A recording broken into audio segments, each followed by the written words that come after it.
Okay, we are live now. So, namaskar and welcome to this IndicChat webinar, Professor Kak. I'm your host, Abhinav Agarwal, and I'm delighted to welcome once again you to this webinar. For those of you who are not familiar with Professor Kak, he's the Regents Professor and a previous head of the Computer Science Department at the Oklahoma State University, Stillwater, and who has several contributions in the areas of cryptography, artificial neural networks, and quantum information. In addition, he is a notable contributor and leading light on Indology and has several books on the subject to his credit. We had spoken with Professor Kak last year on his book, The Wishing Tree. We are now delighted to have him again, this time to talk about his book, The Loom of Time. Welcome, Professor Kak. Thank you, Abhinav. So your book, Loom of Time, that published in late 2016, early 2017, you write it's one of your most ambitious books, and you write that that reality is generated in a recursive fashion, and you use this insight to illuminate many puzzles of history and culture. So let us start with recursion. First, could you explain what you mean by this recursive nature of reality, and how do we even begin to understand reality from that perspective? In my entire meditations on the Vedas, if you will, I've concluded that recursion is one of the central ideas of the Vedic system. And what recursion means is that there are structures which are repeated across time and scale. And of course, you have a Mahavakya, Yatta Pinde Tada Brahmande, as in the cell, so in the cosmos.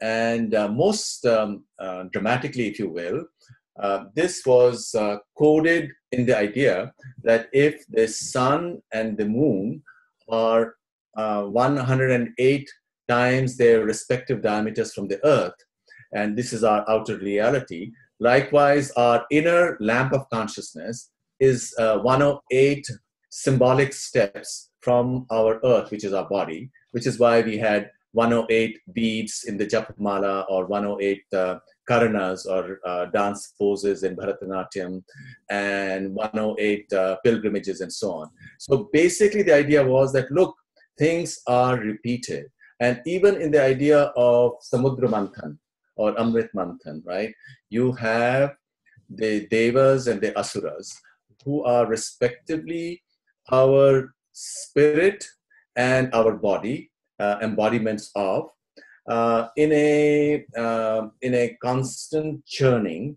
which is what creates all the wonderful possibilities. Likewise, there's got to be a constant churning within each individual, as far as the individual's sense that he or she is the spirit, or he or she is the body. And without such churning, you cannot obtain special or extraordinary insights. And if one tries to look for unitarity within oneself without looking at the actuality of the deepest unitarity expressed in this duality, there's got to be a duality. Without that, you cannot obtain amazing insights. So this is a constant theme, and this is a theme which helps us understand a lot of things, including what's going on in world affairs. You know, just a few years ago, 20 years ago, you had Francis Fukuyama write a book, The End of History, suggesting that now the Soviets were done and America and the West had triumphed, things would be all perfect. But that is in error, as we see now, with all the crisis that is taking place both in Europe and the United States. Absolutely, and I'll say that in your book, some of the statements are like riddles. For example, in chapter 2 and paragraph 5, you write that intentions, and I quote, "intentions cannot belong to the world of objects because they would then be subject to causality and thus not be free. They must transcend space and time and be a part of the order underlying recursion." Now, I have to admit, I felt like I was back in school inside, sitting in class, attending an electrical engineering and circuits lecture. So you will have to, explain this to us. Well, what I'm really talking about is that you have physics and all other subjects. And in these physics, there's no place for observers, right? In all these subjects, there's no place for individuals who can have freedom. Then how do we square that with the idea that we actually are free, right? So there is a problem. Freedom cannot be a part of any academic or intellectual framework. And so where do we find freedom? This freedom has got to be, or has got to belong to a space which is not the same as a physical space. And this is once again something that is stressed beautifully and repeatedly in the Vedic text, and which is why, you have the two poles, if you will, of Vishnu and Shiva. Vishnu is the moral law, and so therefore morality is something that we see all around us. So Vishnu or Krishna is always present around us. Those are the concepts that we want to look at it through. But on the other hand, you cannot find Shiva anywhere, because Shiva represents freedom, agency, right? And that's the reason why the Sri Chakra, for example, Shiva is the infinitesimal point right in the center, because all those triangles represent Prakriti or reality, physical or other causal reality. And likewise, in Durga Puja, you find what is shown is the lifeless body of Shiva, on whom the goddess dances. And this is to indicate and suggest a most subtle insight. In fact, it's absolutely incredible how they zeroed in on this. The rishis zeroed in on this. And this is something that we also see in modern physics, like in quantum mechanics. The more they try to look for the observer, the more it seems to recede. And the last 70 or 80 years of quantum mechanics has been this search in different ways of the center of consciousness. And although people have tried different approaches, they have not been successful at all. This brings me to this very fascinating excerpt I saw from the PBS documentary Closer to the Truth, and which you tweeted a link to, where you talk about the collapse of the superposition of the physical state as a result of the observer trying to observe that reality, or more accurately, you say the consciousness of the observer. And you then say that much of physical reality is a conception created within our minds, since we cannot, directly observe most of physical reality. And I think you also say that because most of the universe is not observable, therefore it is to a great extent a construction of the universe as we understand it is the construction of our mind. So. And just a minute back, you talked about Shiva. So, can you explain how do you connect Shiva and the Shamshan with the duality of reality? Well, let me first of all start by the whole idea of superposition. In quantum mechanics, which goes beyond classical mechanics, where in classical mechanics, objects have definite properties, and we can speak about it in definite terms. Mathematically, you can model it. This crisis that physics encountered in the 1920s was finally overcome when Schrödinger said, well, the way forward is to look at an object as a superposition of many different possibilities. And in his own autobiography later on, he said that this insight came to him from the Upanishadic Mahavakya, I am Atma Brahma, that this Atman is equal to Brahman, has mysteriously the entire Brahman is mirrored in the Atman, right? So this is the idea that came to him.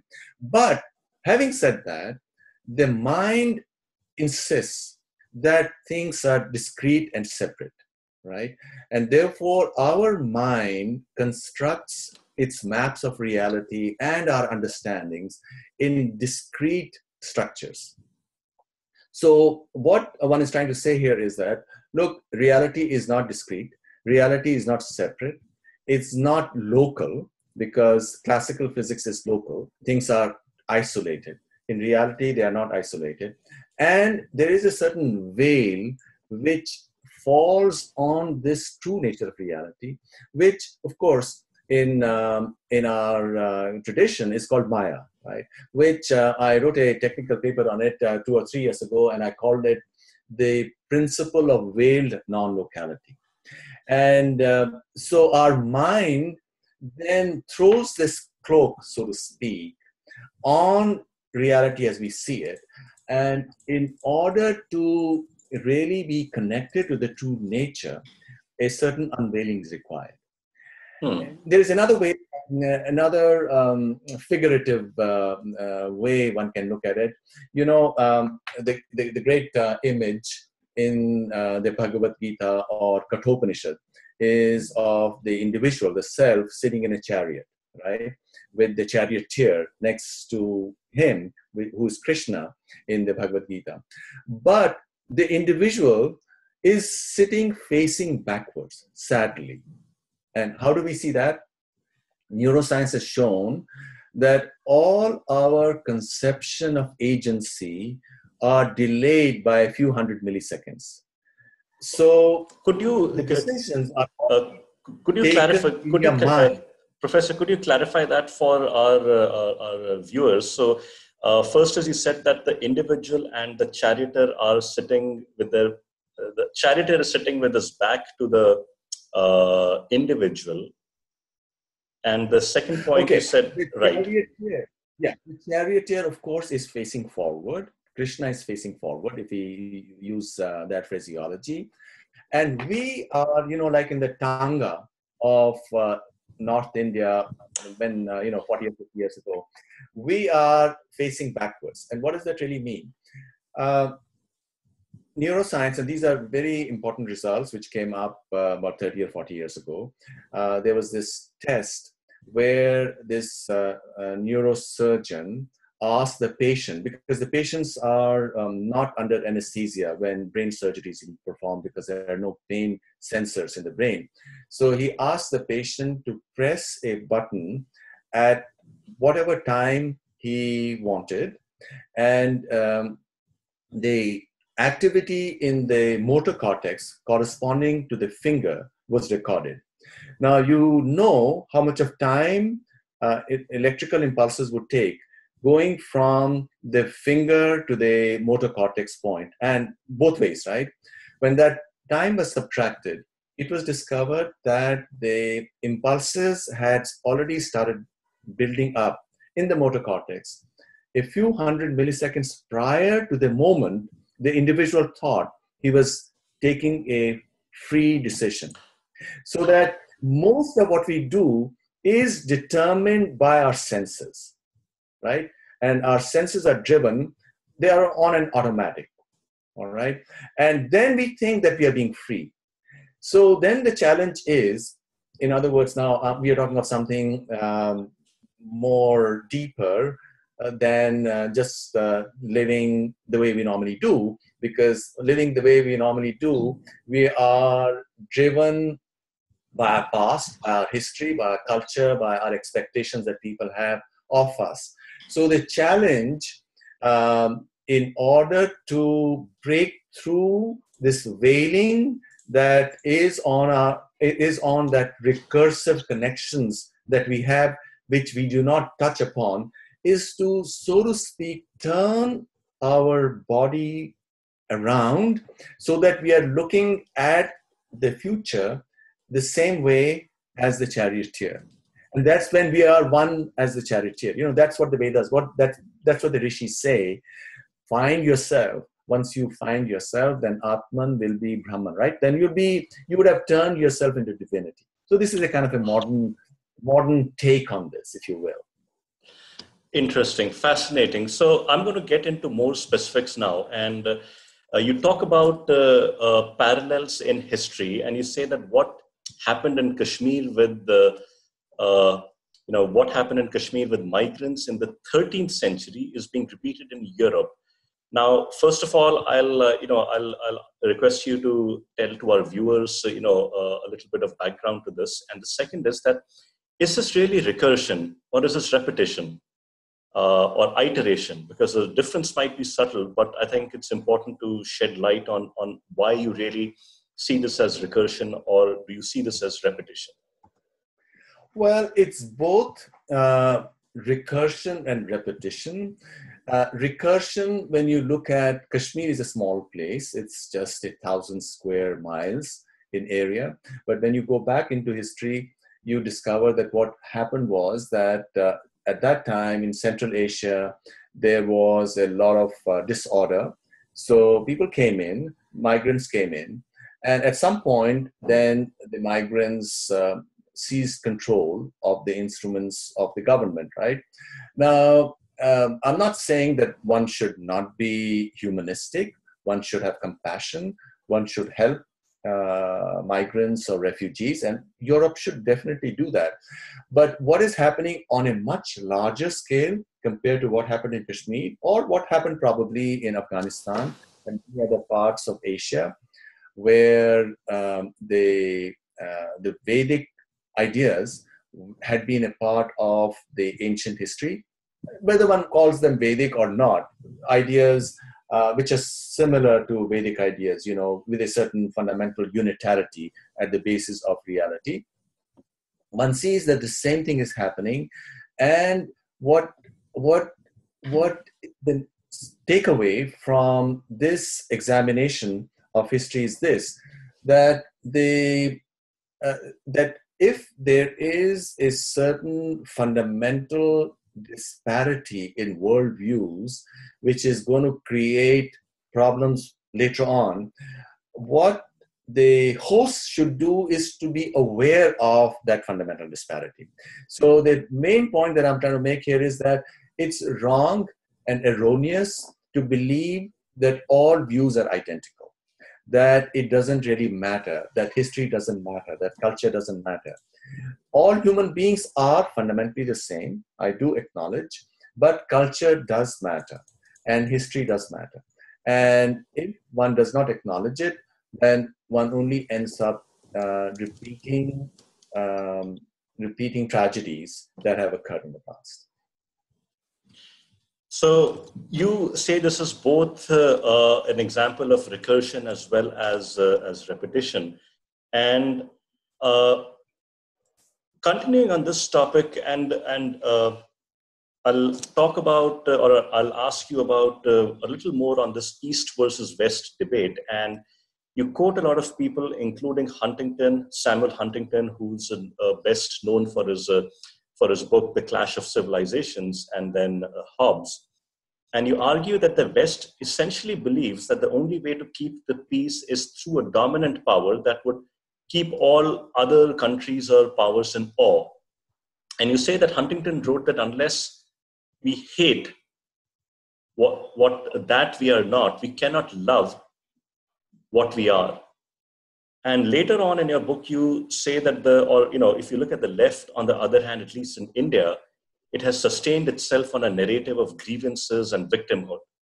And this, if you consider, seems to be more aligned with this Western ideological binary of love what you are and hate what you're not. And at least in my mind, I feel this should pose a fundamental dilemma for India, since so many of our politicians seem to believe in somewhat of a very simplistic interpretation of Vasudhaiva Kutumbakam, all the world is one family. How, in your opinion, should India reconcile this, this apparent, difference, basic fundamental difference? Well, we were talking about recursion a few minutes ago, and we see that recursion at work both in India and in the West. We find the media and the intellectual elite in the West adopting positions which are very similar to the positions that the Indian elite in the last 20 or 30 years have adopted. One might wonder, how is it the US, with its very different cultural history or historical experience, an experience of domination and power.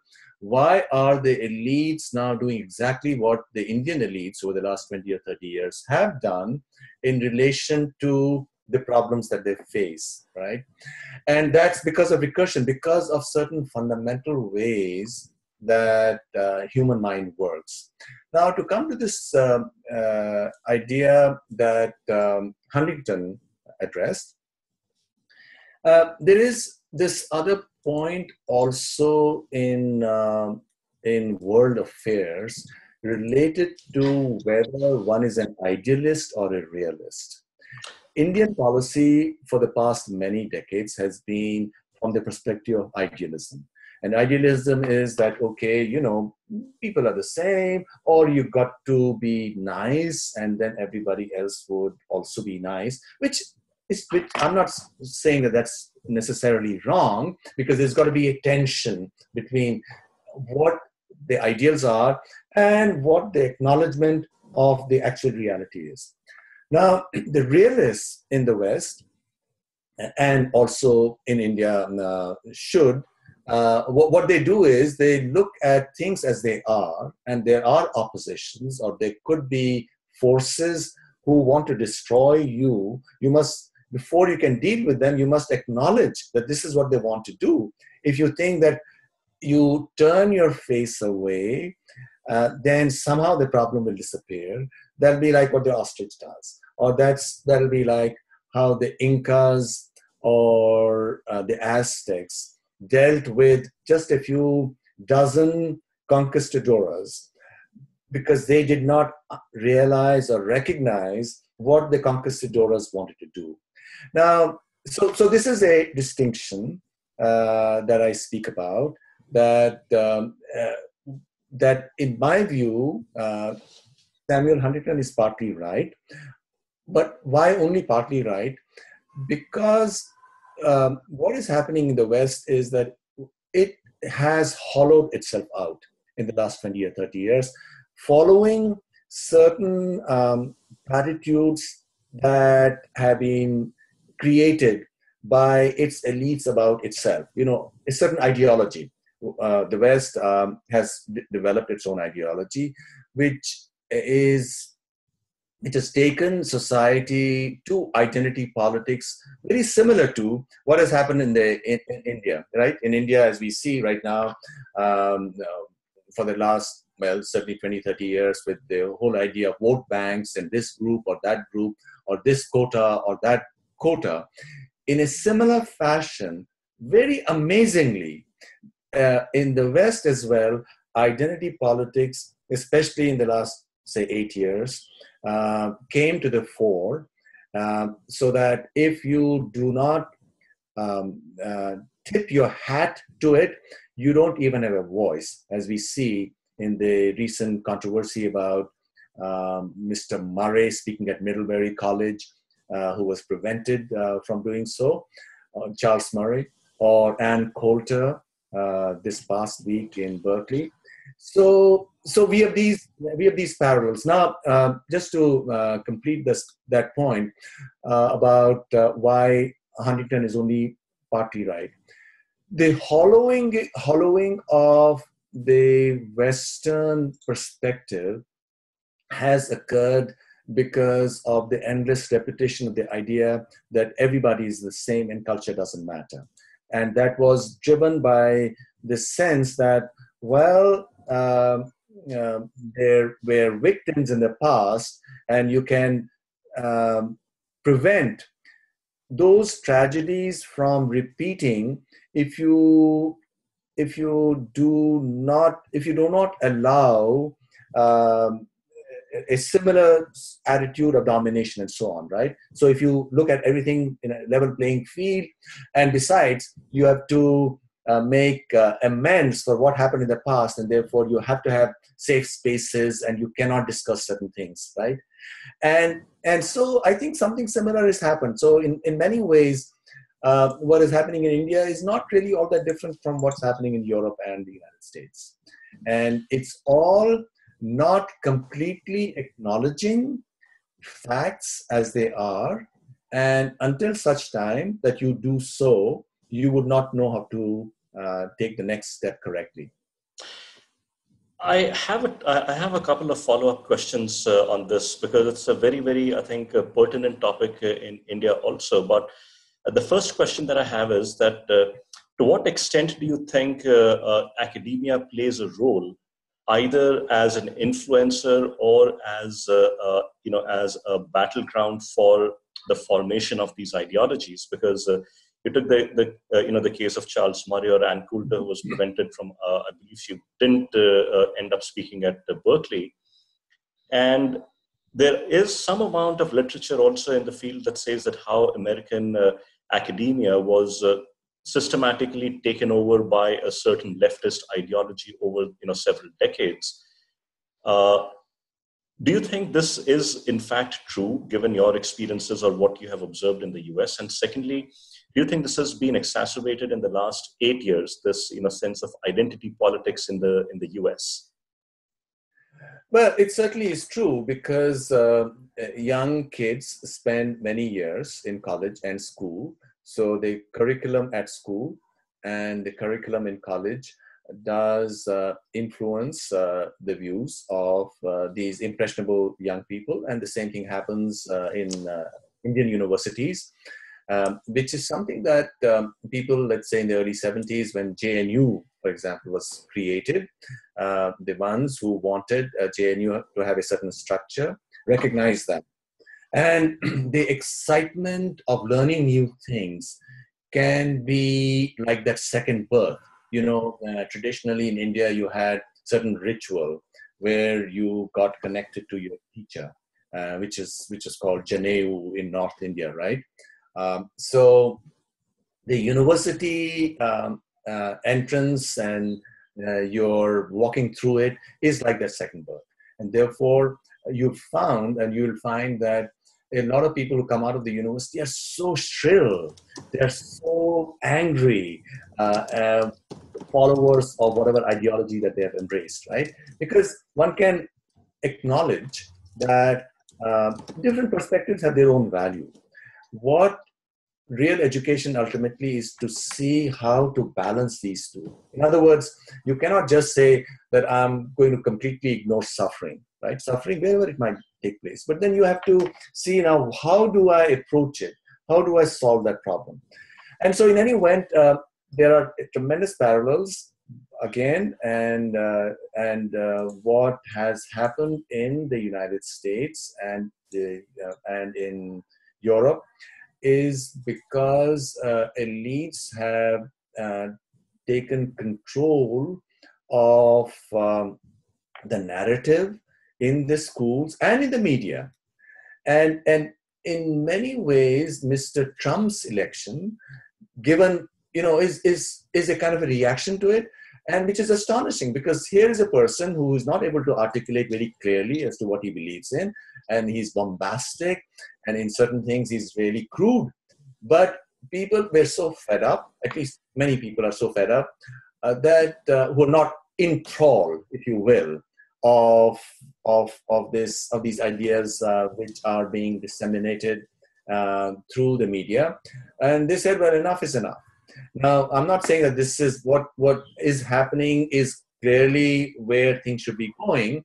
And similarly, in India as well, I think a lot of thinking, reasonable people wonder, why aren't people seeing things for what they are? Why are they only talking about something that ought to be, which is the ideal position, right? So, in other words, tremendous parallels.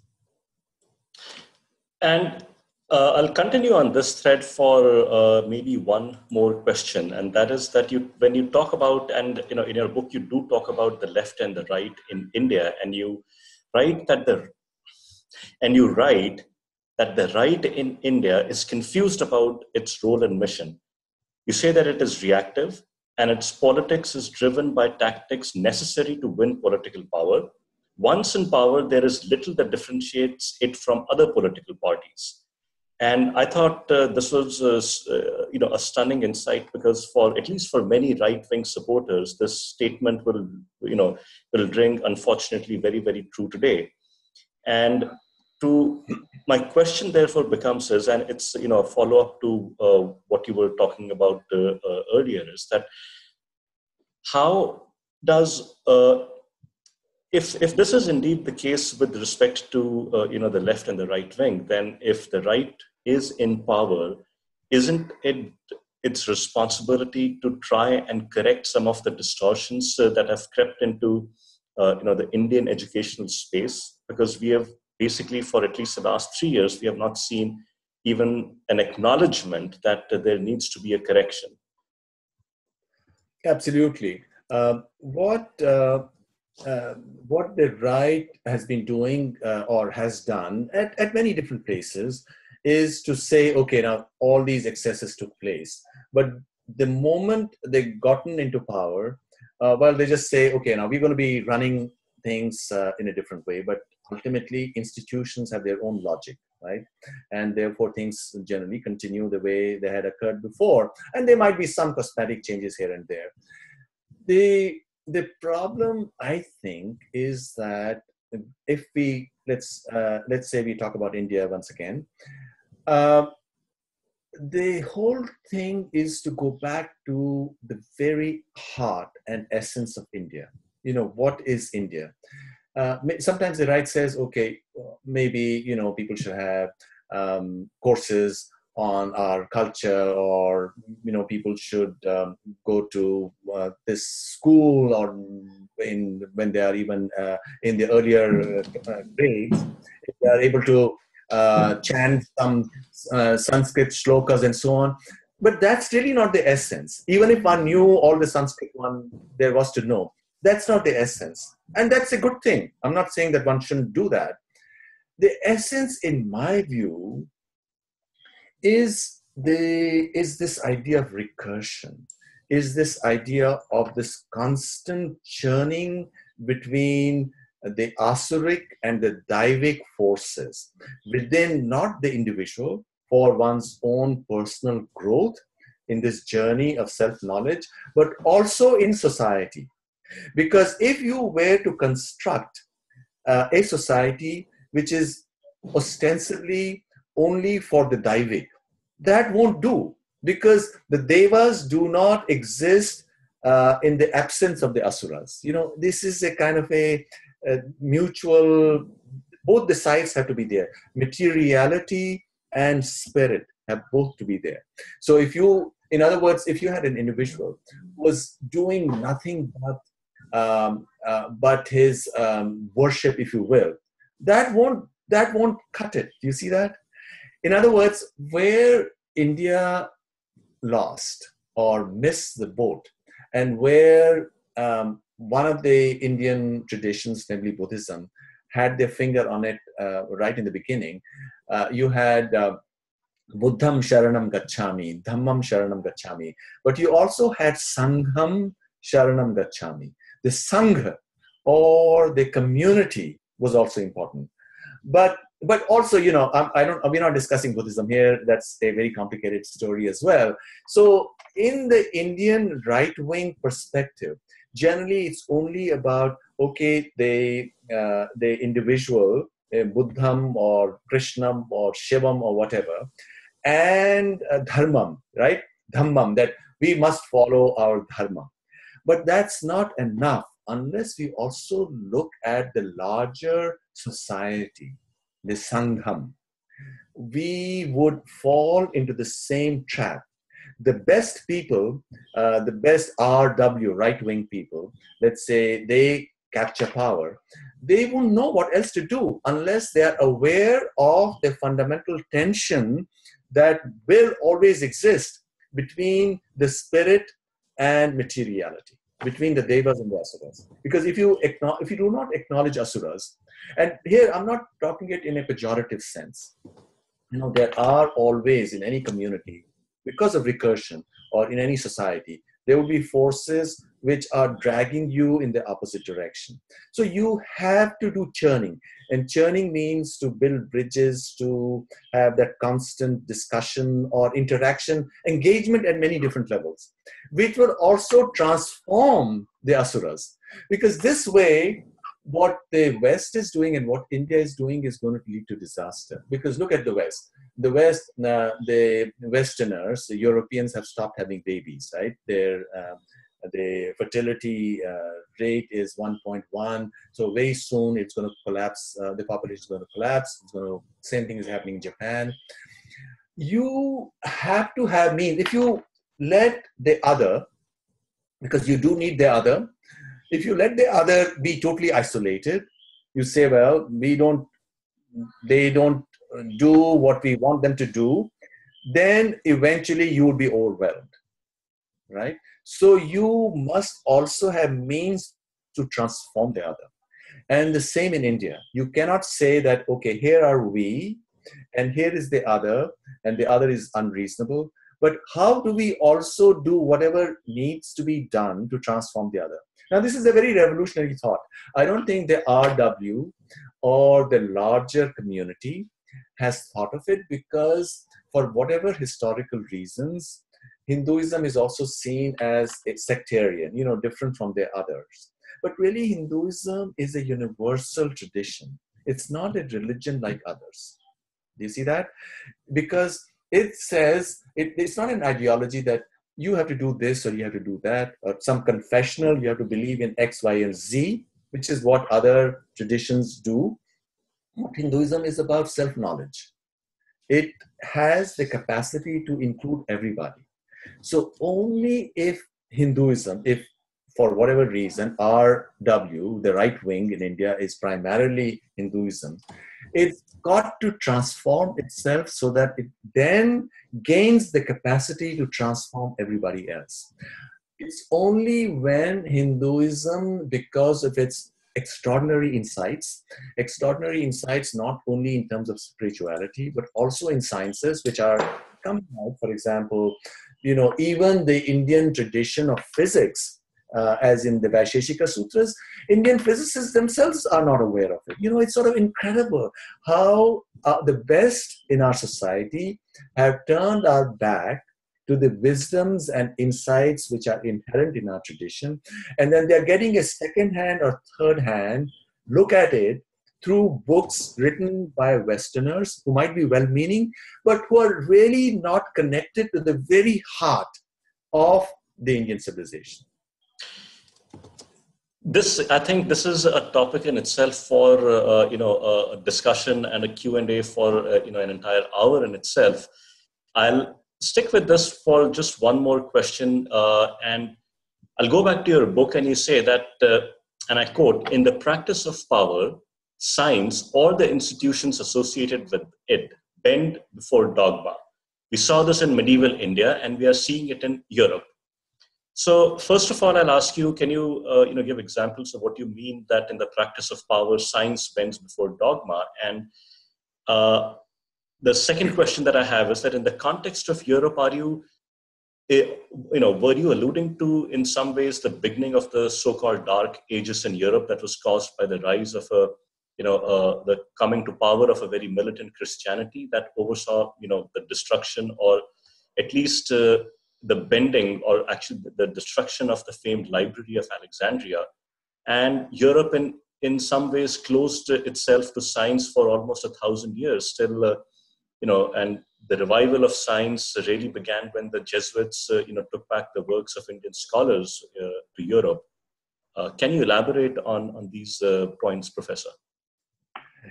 Yes, Abhinav, I agree that the Dark Ages in Europe were set in motion, if you will, when Christianity triumphed, because it is a dogma which in Christianity eventually it embraced Aristotelian view of the universe, but that was a fixed view. And until such time that in Italy and elsewhere, with Galileo and others, people started questioning what it was. And only when Europe embraced its own pagan or pre-Christian past, and it embraced it with a total fullness in the 18th and the 19th centuries, was it able to then go beyond. Now, I will not talk about, I don't necessarily agree that it were the Jesuits who brought back stuff from India to Europe, as some people have claimed, which created or which started the Renaissance. That is a complicated matter as to what role the Jesuits had in that. But if we leave that aside for the moment, if you go to USSR in the 1930s, the USSR biology was set back because they embrace Lysenko. They embrace a certain view of evolution, which which they thought was more consistent with their own Marxist dogma. And therefore, biologists who wanted to challenge that were held back, which hurt Russian biology for a long time. So I think similar things are happening right now. Let's look at what's happening in America and Europe right now. The dogma right now is that everything is machine-like. And that's the reason why, for example, quantum computers, some people are trying to build, or the belief is that if such machines are built, then eventually you could even have machines with consciousness and so on. There's a lot of stuff going on there. Personally, I think that on logical grounds or analytical grounds, you can rule that out. That's not going to happen. There is a mystery there. Let me come back to this distinction between Hinduism and Buddhism, because we did mention that in the beginning. The beauty of Hinduism or the Vedic way is that it speaks of a certain mystery, and that mystery is expressed in that I am Atma Brahma, for example, because that cannot be analyzed on logical grounds. Now, Buddhism was an attempt to deny that mystery, right? And therefore, it was much more consistent, which is consistent on philosophical grounds. And which is the reason why some people in the West find it easier to relate to Buddhism than to Hinduism, right? So, in any event, to come back to modern West, the idea that everything can be machine-like has led, and this is a dogma, has led to the modern crisis, because this is the dogma which is taught in schools either directly or spread through the media, through movies, through other books.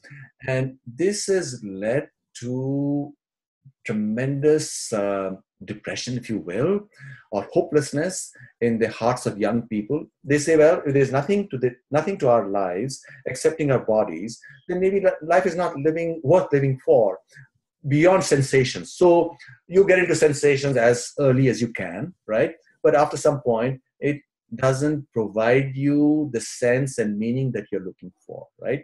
So this particular dogma is what is hollowing the West.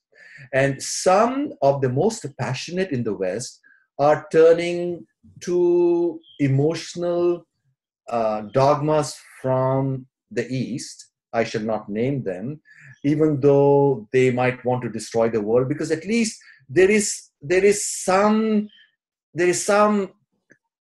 commitment to a mystery. Do you see that? And so, given all of this, I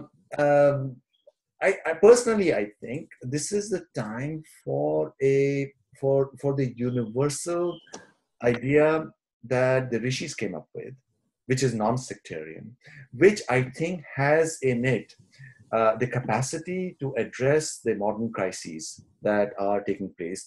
A crisis set forth by increasing automation, because humans are going to become redundant, right? Most of what we do normally will become replaceable by robots and other individuals.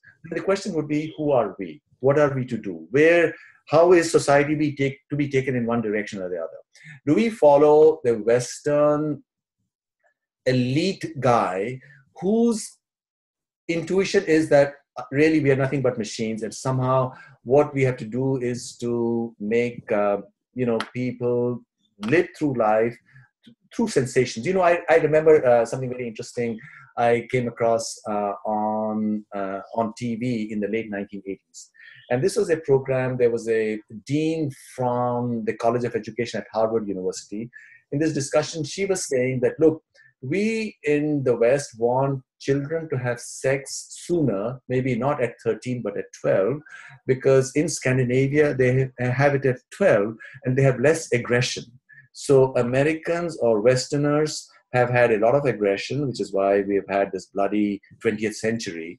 In order to forestall that in the next century, if somehow things are so arranged that young people can start engaging in sex, right, at 12 or even sooner, then that aggression would go away, and therefore society will be organized. In other words, they're looking at bodies, that is, individuals as nothing but bodies, like what other animals are.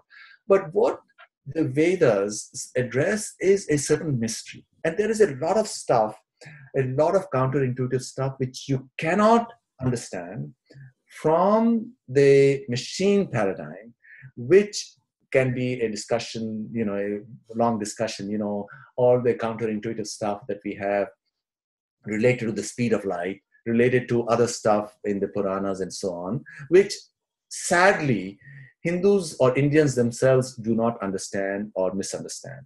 If only we were to decode it, I think here we have an extraordinary framework, and we are not speaking of it just because we are being, let's say, narrow-minded that it came from India. It doesn't really matter where it came from.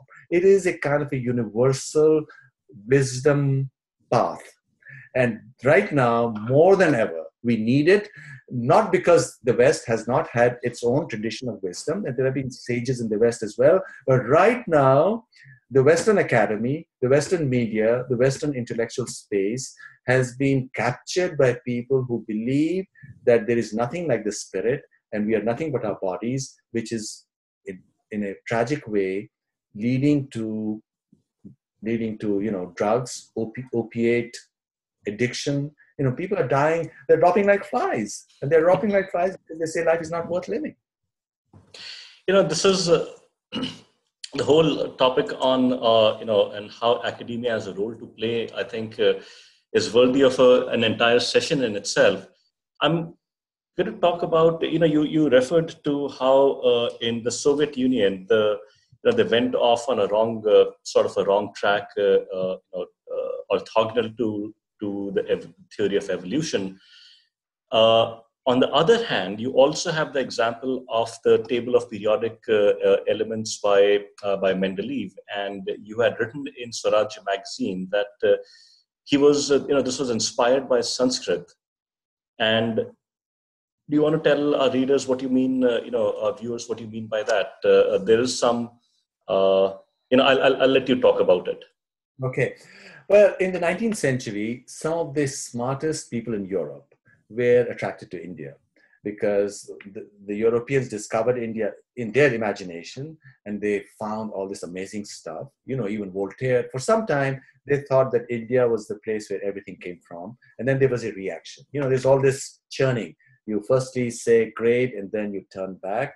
And then they said, well, it actually, the Indians themselves were Europeans who moved into India, and then this whole conception of Aryan invasion theory, etc., was formed, and then Indians embraced it, and then they thought that they were sort of inferior. And you have even Jawaharlal Nehru in his autobiography and Discovery of India as well, mentioning somewhere that Indians felt that they were, way down, maybe the sixth or the seventh in this hierarchy of peoples in terms of their ability for various racial reasons. So in any event, the 19th century was when India was this great beacon of light, and the smartest people were doing Sanskrit. And Mendeleev himself was not a scholar of Sanskrit, but his friends were. I think he was at that time in St. Petersburg. And he looked at the Aksharmala of Sanskrit, which is a two-dimensional thing. And at that time, there were certain questions related to certain elements as to where whether there are going to be certain other elements related to these with certain properties. But the moment this fundamental intuition of insight that, well, just as uttered sound is two-dimensional, perhaps uttered atoms also have a two-dimensional structure. And it was that insight that he held on to. And in fact, once he had this insight, he postulated 5 or 6 different atoms, which he gave Sanskrit names in terms of Pratham, Dvitiya, and so on. And then later on, they were discovered, which is what sealed his model. Then people said, yeah. And then the Europeans and Indians themselves forgot that the inspirational point was the Aksharmala.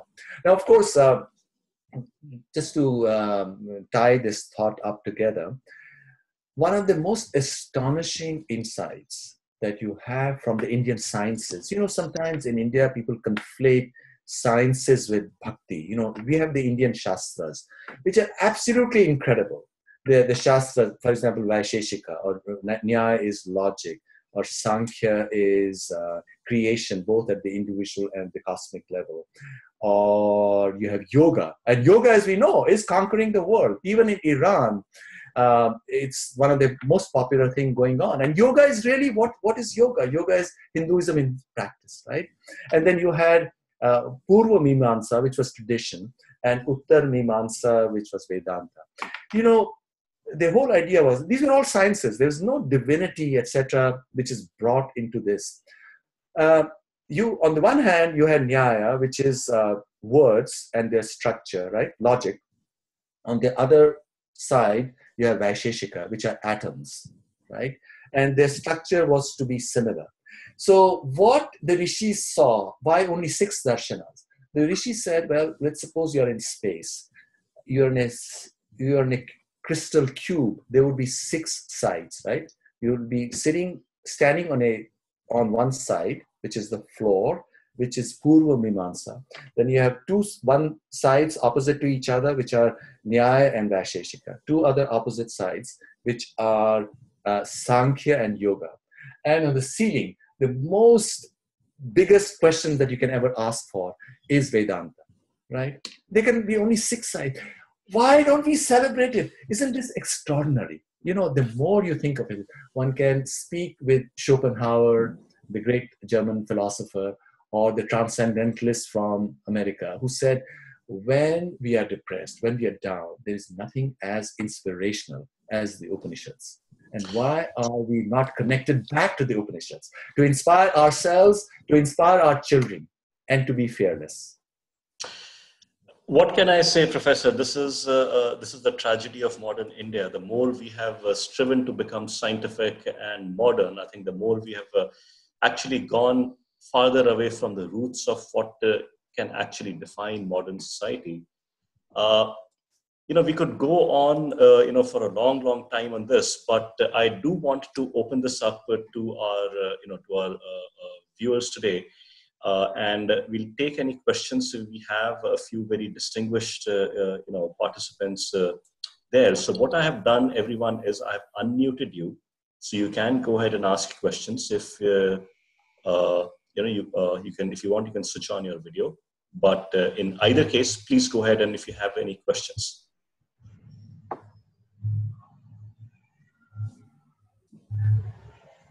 Yes. Please go ahead. This DV. DV, I'm from Chennai. Thank you both for this wonderful talk.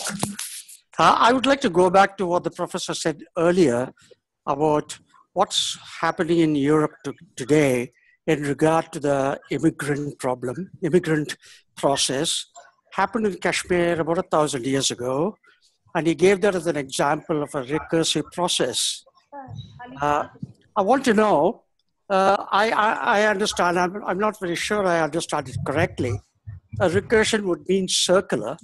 That means it'll recurse back, sort of complete.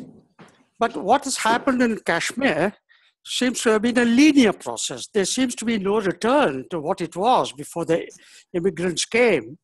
It seems there'll be no return to it at all. Is that the process that's happening in Europe? Europe has also ended in a linear kind of a process. In other words, to simply put, is Islam going to prevail over the local culture? Well, as in any complex process, there are always two different sides. But there are people, thoughtful people, who believe that indeed Islam would prevail in Europe because of that demographic collapse that has taken place. But my own take is that the problem will get worse. There is more of an insistence in Europe, perhaps even more than in America, to acknowledge and to submit to the demands of the immigrants. For example, the Austrian president 2 or 3 days ago said, well, maybe all Austrian women should start wearing the hijab in order to forestall Islamophobia. That if there are some people who are looking at Muslims in a negative way, and if you cannot completely eliminate that, then every person in Austria should start wearing the hijab. And something similar happened in Kashmir as well, because if you look at Kashmiri histories, and as you know, Kashmir was a great place of learning. You find that Kashmir had a great tradition of dance and music and so on. But after Kashmir became Islamicized, Kashmiri Hindus themselves stopped all those arts. When we were growing up in Kashmir, for example, our girls, we were not encouraged to, or they were not supposed to learn dance because that there were certain parameters that the society had put in place, which we had embraced. And I think the same thing is going to happen even in India or in other parts.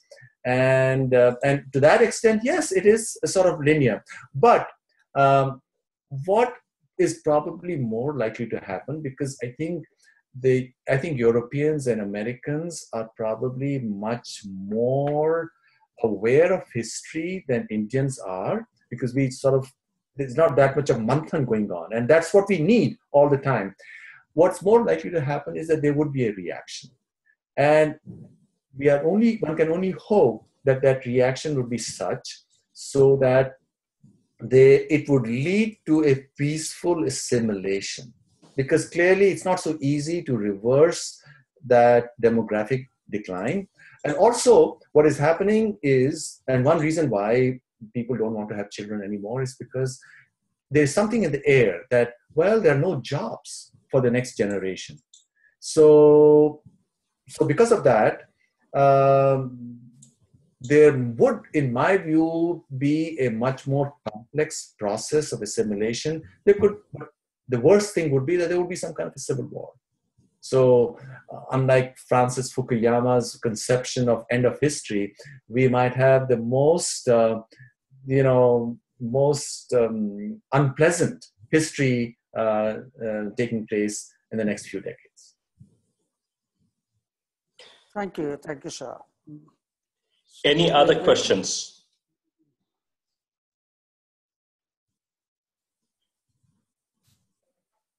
I'm sorry.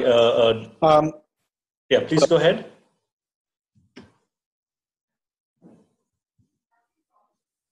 Yeah, Abhinav, this is Srinivas. Professor Kak, I have a question.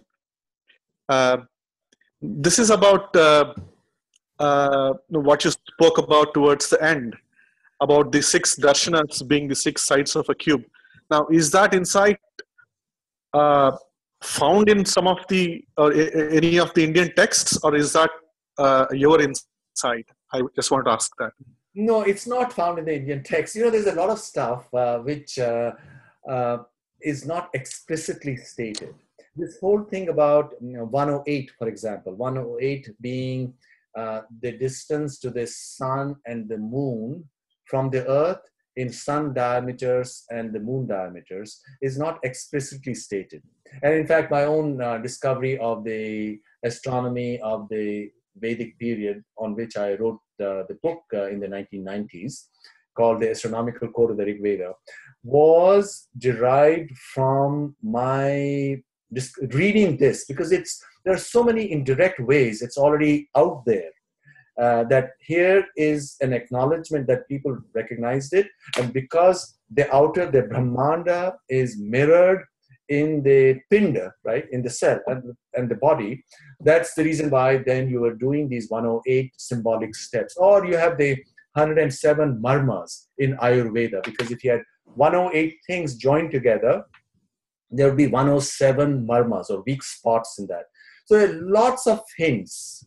So there's no specific place where these 6 sides to the cube are stated, but I think it's all there for one to see. And there's so much more to see if only we were to look at the text, not just the Vedic text, but also the Puranas. Puranas have a lot of amazing wisdom, which because they mix so many different things.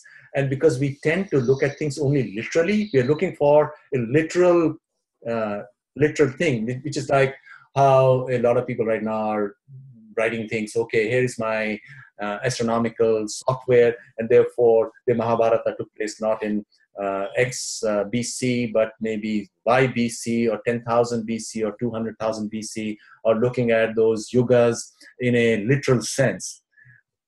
I think a lot of that is sadly a waste of thing, because you've got to bring in evidence from so many different places so that it's all interlocking. We can't just do things because they tend to push the ages further and further back in time. You know, you've got to have everything interlocking. There are other evidence, for example, the genealogies in Brihadaranyaka Upanishad, then other Puranas, which also must square with these reassessment that some people are trying to attempt. Thank you, Professor Kak. Okay, we may be able to take one more question. If not, then I'm going to close this today's IndicChat webinar, and we will put this up on YouTube to be available for everyone, and also share a link out. So if there are no more questions, going once, going twice, going thrice. Professor Kak, thank you again. Thank you. Really enjoyed it. Wonderful. Thank you. Wonderful. Thank you, sir. Thank you. Thank you. Thank you very much. Thank you again, and thank you, Professor Kak, for this fascinating, set of answers you gave. And thank you, everyone, for joining in today. Thank you. Good evening and good morning. Thank you.